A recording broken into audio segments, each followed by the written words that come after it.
Hi folks, Canadian Prepper here.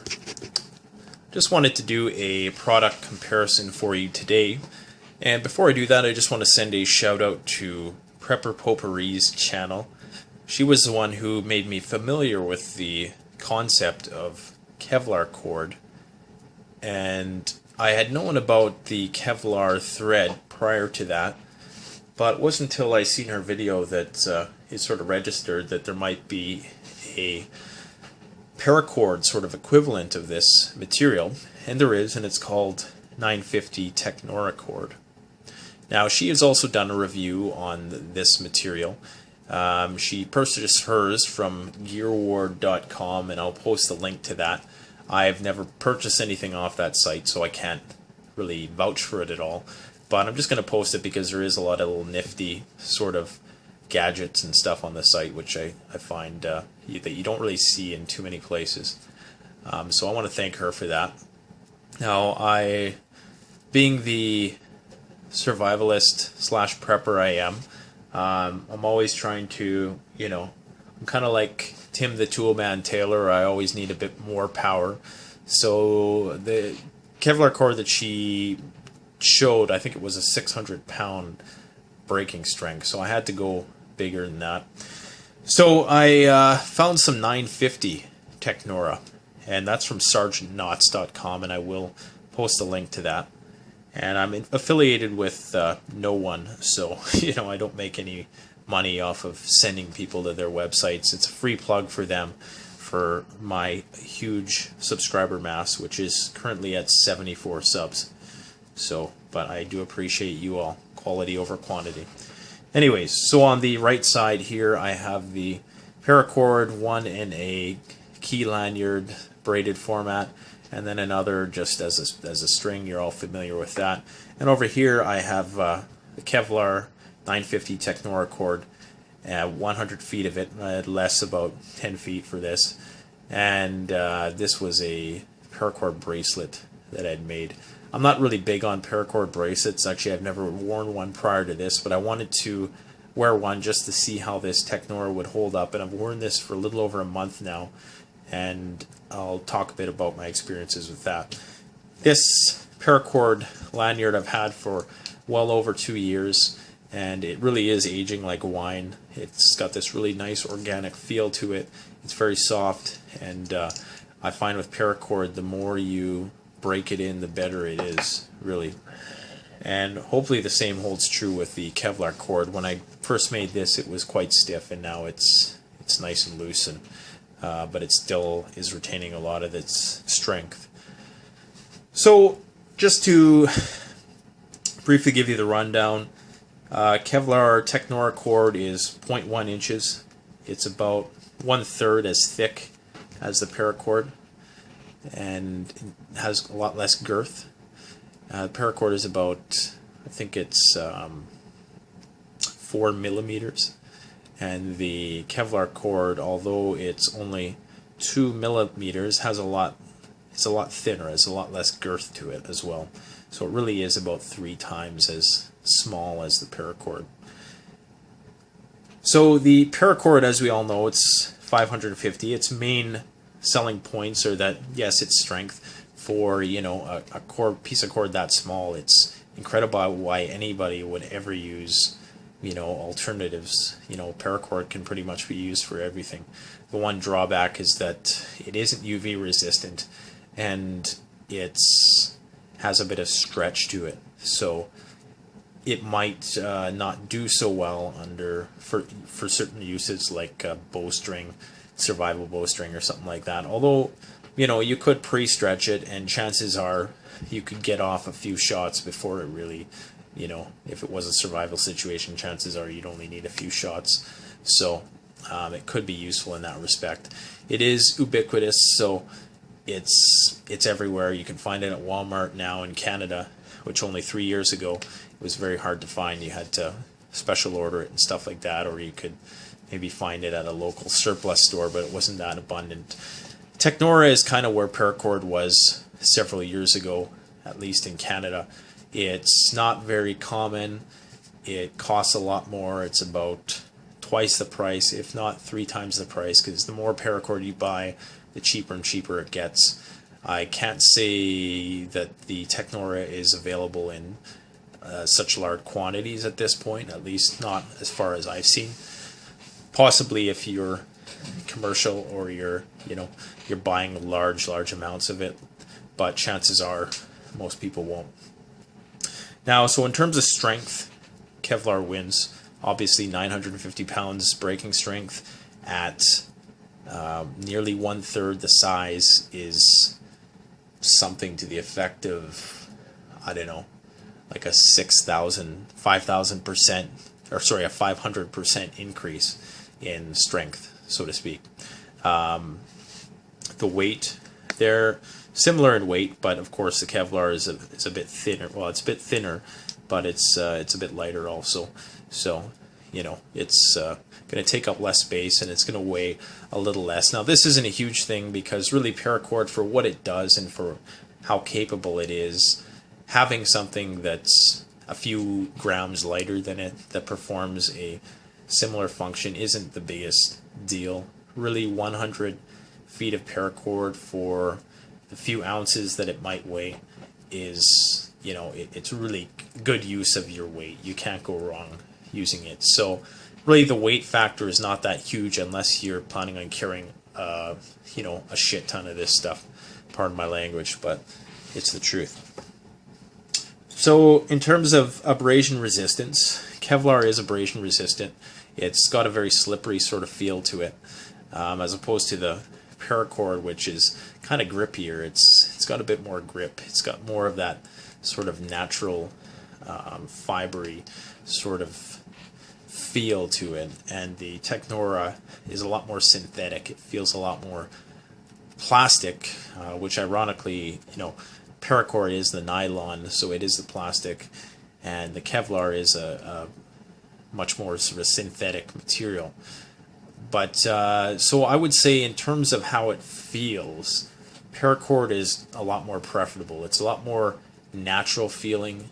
I think that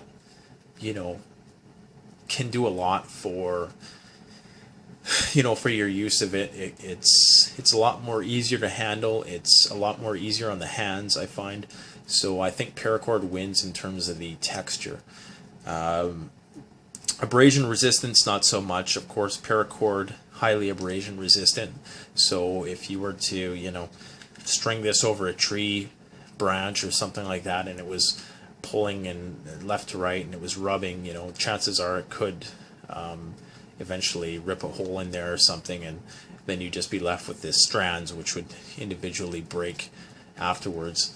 With the Technora, because it's such a slippery sort of design and it's such a sleek sort of design, chances of that happening are a lot less. So much less abrasion resistant. When put up to a knife, it's about the same. It's easy to cut it.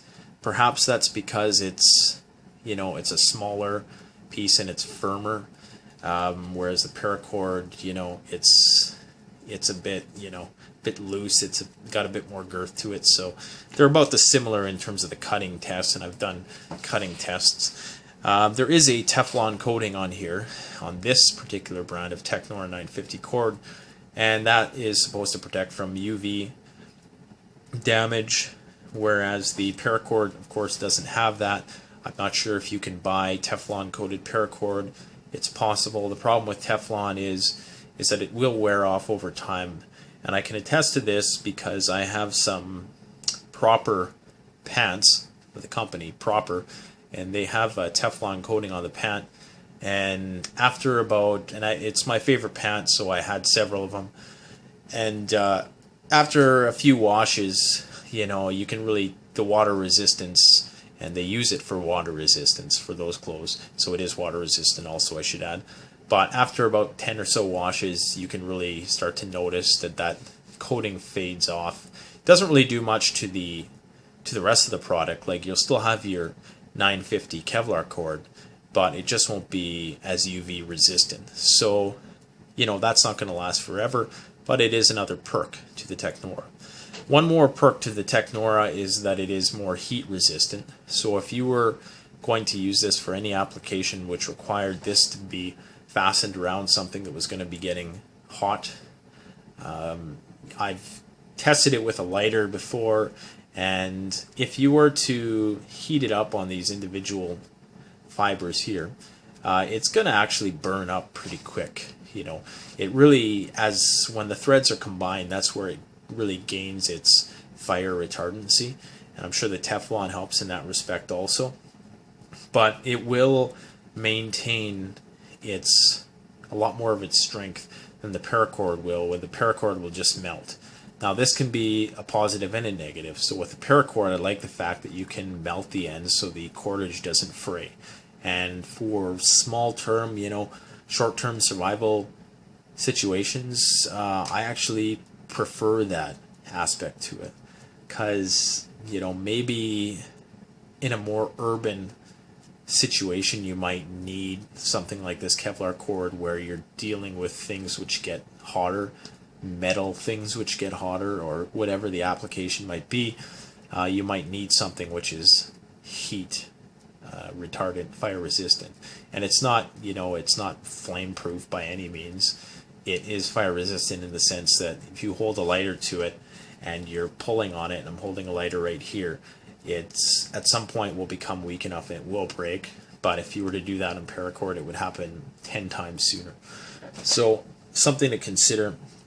One of the drawbacks to Kevlar cord is that it is, as you can see here, and sort of focus on there for you. So it's after about a month's worth of use, the ends have all but frayed to really tiny micro strands, it looks like. And the problem is you can't heat this up and melt it, or at least I haven't found a way to. And I tried to put a good knot in there, and the knot's actually holding strong. Like, the knot's not going anywhere. There is less stretch to this stuff, which is also good too.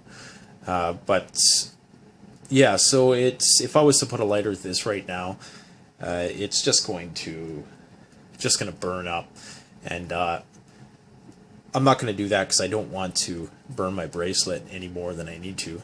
But it's not as convenient as the Paracord, which I could just burn it, hold it there, melt it, and it would stay in there for as long as I need it to. Another thing to this stuff is it just doesn't feel, and I've kind of commented on this already, is that it just doesn't feel as nice as the Paracord. Like, the Paracord has a nice organic feel to it. I like the feeling of it, and you know, you could use it on a knife, like as a handle or something like that. This, I don't think that it would work that much. For one, it's slipperier, and it just doesn't have, it has a very synthetic sort of feel to it. Also, as survival cord, it's not as versatile. I mean, it's very nice to just crack open some Paracord, and there you got your 7 strands. You know, for me, that's huge.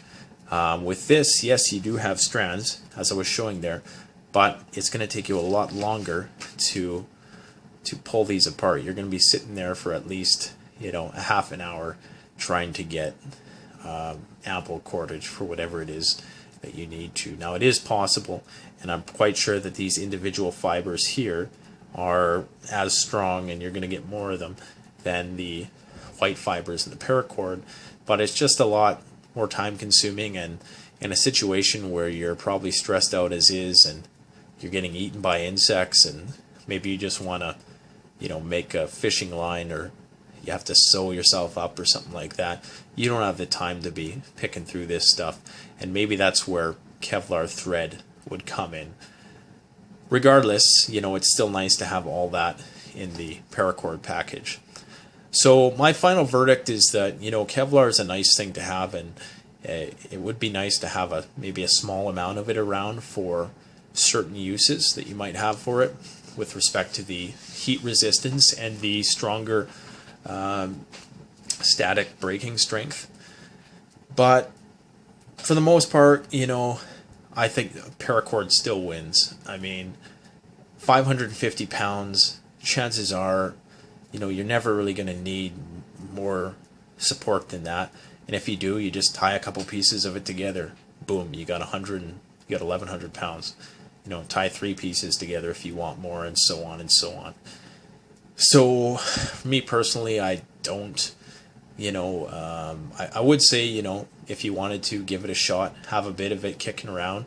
But the main staple cordage for me to this day will always be paracord. Now, as this stuff becomes more available and more mass produced, chances are the price is going to go down significantly. And if they could make some other variations of it, it would be interesting to see. Then I might consider, putting more of this stuff away as opposed to this stuff. But for the time being anyways, I think I still prefer the paracord. It's got a more organic feel to it, and I just prefer it. But maybe you guys think otherwise, and I'm open to your feedback and your suggestions, and maybe you have other suggestions for cordage that I've never thought about, or perhaps you're seeing pros and cons differently than I am here. So don't forget to like, comment, subscribe. Check out the links posted below for some interesting knickknacks, survival knickknacks, and Canadian Prepper out. Thanks for watching.